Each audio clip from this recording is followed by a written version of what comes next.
paragraph, page 746, second paragraph.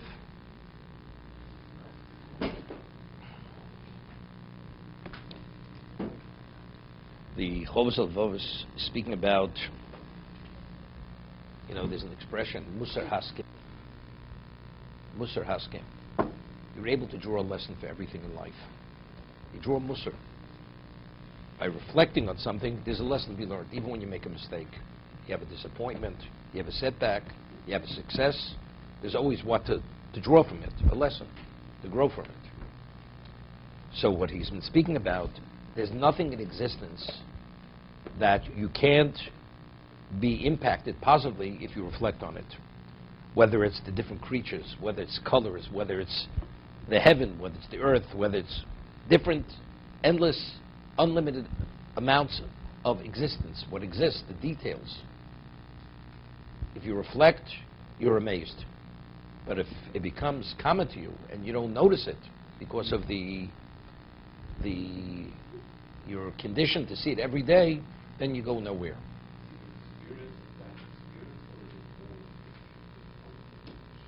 Well, everything, that's what he's going to tell you. You can't stop for a moment. A person goes to, what's it called? Victoria Falls, where's that? That's in Rhodesia, right? Zimbabwe. Right? Right? It's something which is amazing. Yeah, but a person lives there, he's there every day, unless he's a tour guide, right? There's something, keeps you up at night, even if you live 10 miles from it. That's how noisy it is. Okay? It's like living in New York and, living near the subway. You hear it all night. It's okay. It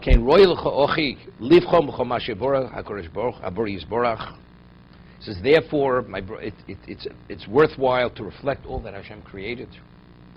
What you're accustomed to seeing and exposed to, and what you're not accustomed to. What you did see, what you did not see. And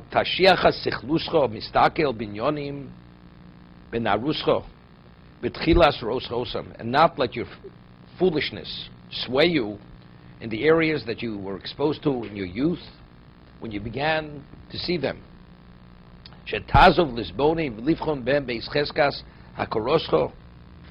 That you should abandon and not to reflect and to discern at the time when you have the ability, the capacity to recognize and appreciate, or libcho, because something phenomenal.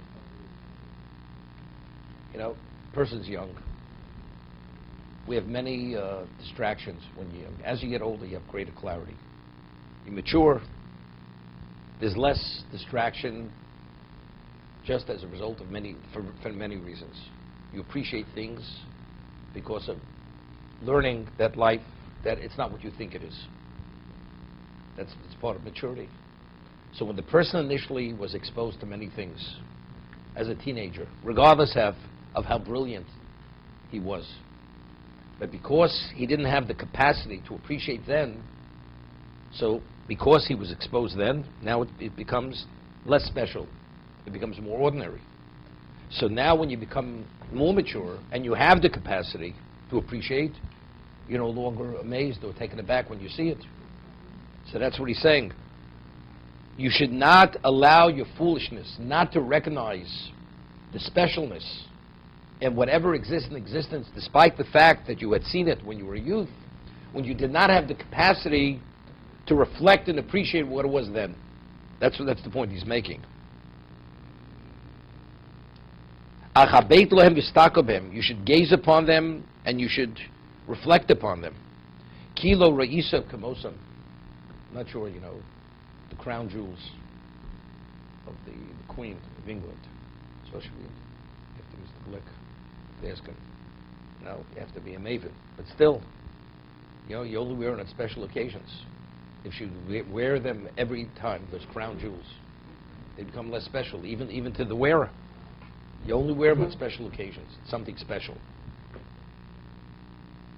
There's a mitzvah that your stride of Shabbos should be different than the stride of the week. Right? Your clothing, your attire of Shabbos should be different than your attire of the week. Right? It's a mitzvah. Whatever person, puts on a suit at a point, but it's a suit he wears to work. It's not the right thing. Because a person to feel Shabbos being special, the attire has to be a different attire. Even though you may have a better quality suit you may wear to work, doesn't make a difference. What we're speaking about, it has to be something which is exclusive for Shabbos. Otherwise, it doesn't impact upon the person. You're only affected when something is seen as different. Something is seen as different, that indicates the specialness of the moment. So if a person loses sight of that, it becomes ordinary. Once it becomes ordinary, you're no longer affected.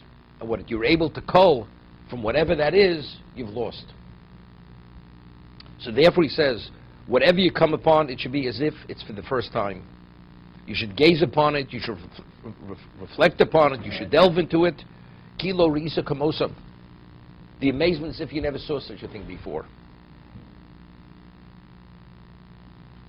I remember many years ago, one time when they gave you,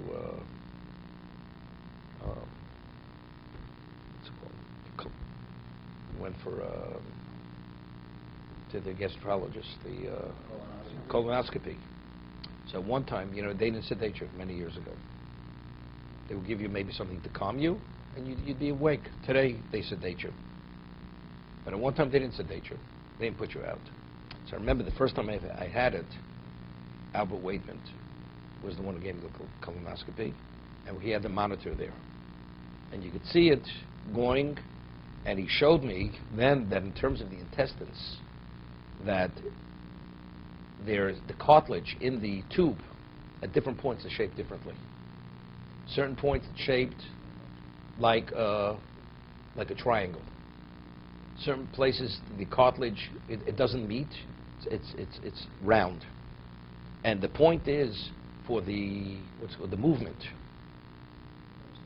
peristalsis, to move everything as it moves, and it has to have that particular shape. Otherwise, because if the waste is not moved out of the body for the digestion, the person would die from this. So the way Hashem created the body in a way that it should function as it's meant to function, you have to have the various cartilage shaped differently just to move it along. It's amazing.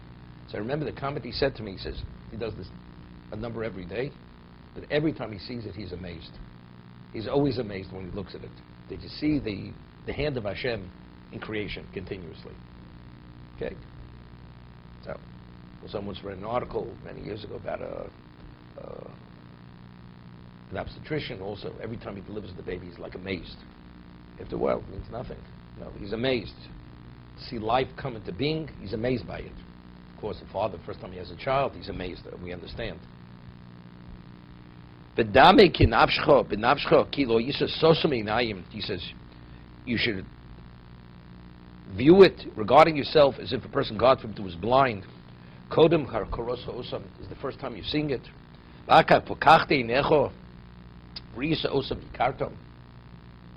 It's interesting. Last week's parsha, it says by Yishmael, it says by Yishma Hashem is called Anar Basher Usham, and what does it say? It says Hashem opened her eyes and she saw the wellspring. It doesn't say the wellspring was created, right? It says Hashem opened her eyes and allowed her to see the wellspring, the Ein HaMoyim. That means it was there all along. She didn't notice it, right? So very often we see things, we don't notice them. It's only when we take notice, then we're able to draw from that, right? This last week's parsha. It doesn't say Hashem created a wellspring for her. Moshe Rabbeinu had to strike the rock to extract the water from the rock. There, nothing had to do. There wasn't a miracle. Making you aware, that's sufficient. There's a story, Rabbi Kreisworth, he was the chief rabbi of Antwerp, special person. When he was 20 years old, he had a photographic memory. He used to visit on 63rd Street when we didn't have a problem with him. Okay, he used to visit us once in a while. He used to visit me once in a while. So he could start from the first word of Shas and go straight through to the last word for word. Very often he'd just get involved, get himself revved up, and he'd start going.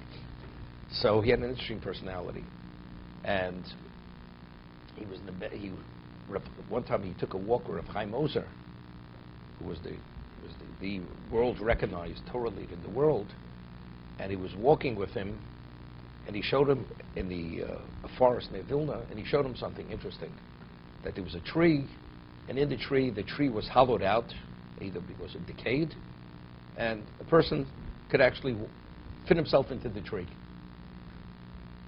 Man, I mean, is that something that Rav Chaim Ozer should inform him? But that's the remark he made. During the war, he had to hide from the Nazis, and somehow that's the location. He went into that tree, and that's where he hid. You know, it was there. I mean, you had to be made aware that you had this decayed tree. That in the trunk of the tree, there's enough room for a person to go in there. Understand? You have to see it. It was always there. But if you're not aware of it, it's irrelevant. No, the Ein Mayim was there. But Tifkach Hashem is Eineor, and she saw it. Hashem opened her eyes, she saw it. But he says that's the way you have to see the world. It's as if it's the first time. Okay?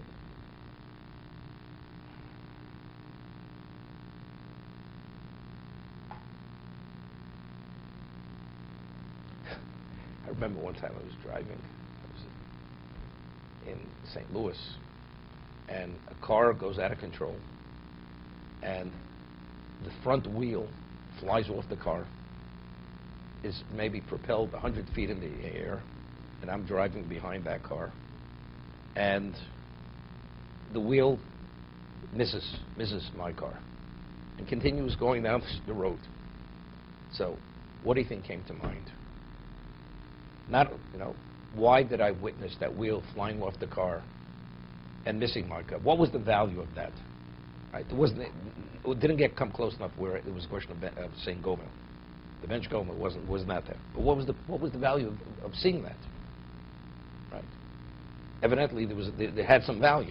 Otherwise, why was I exposed to that? And other times I'm not exposed to that, or other people don't see that. I mean, everything in life, you're exposed to certain things which are unusual to alert you to something. Yeah, okay. Tight.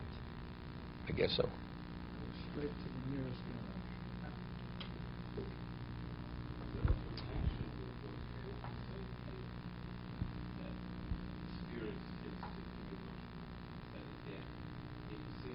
No, he said just the opposite. Being exposed continuously, you stop appreciating. You don't notice. He says later when you have the experience, no, but you can only, because you have the capacity to process, but you have to notice what the process. But because since you've been exposed since your youth, it becomes ordinary, so you don't notice it any longer.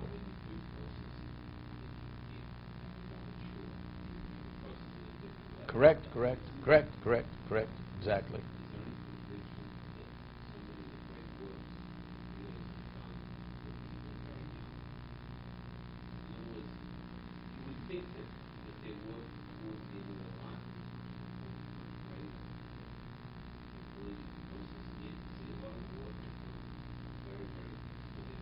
No, the reason why they didn't do it when they were older is not because they were incapable. Like there was the Vilna Gaon, authored 40 works before he was 40 years old. Afterwards, stopped authoring works. I mean, he said over his Navalei to his Talmidim. He just didn't have time for it. He felt the time was too precious to spend time writing Svarim. Stopped writing Svarim after that, after the age of 40 in Vilna Gaon. Like he had, as he got older, on one pasuk, he had 1,000 different interpretations. First, to even give it over to somebody, if he had scribes, himself to do it, he definitely didn't have the time.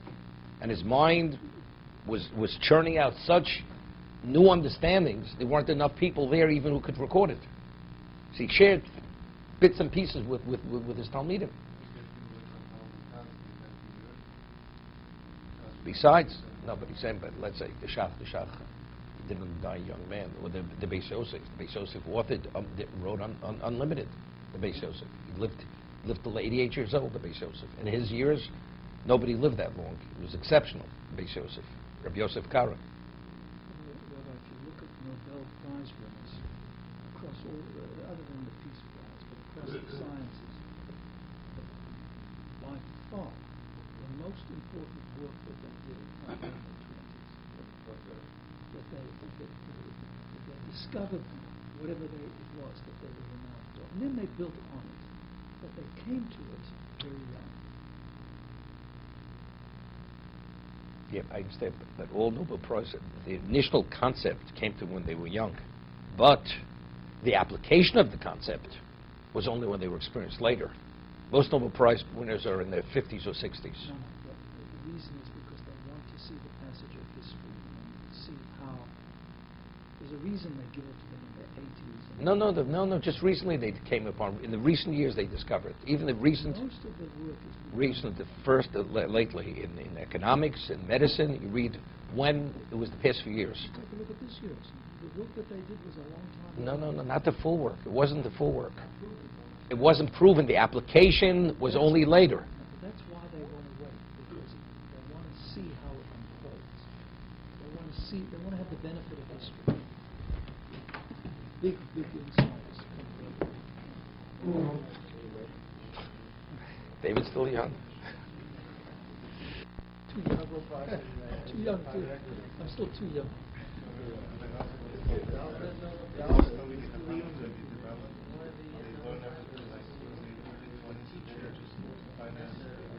Damn right, 100%. You build, you broaden it.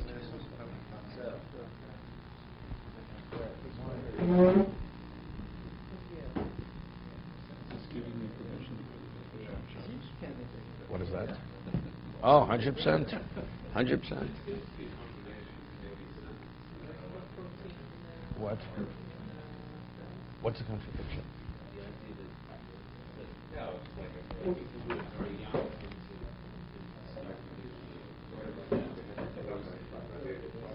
First of all, he's talking about the average person. I mean, you know, the Balamor wrote his work when he was 14 years old. He was 14, the Balamor. He didn't live more than, I think he lived till 30 years old, the Balamor. The Ramah passed away at the age of 40. Okay, their works. First, these are exceptional people. Morning. These are exceptional. We're talking about the average person. He's talking about the average person, not talking about the exceptional person. These people were one of a kind that we're speaking about.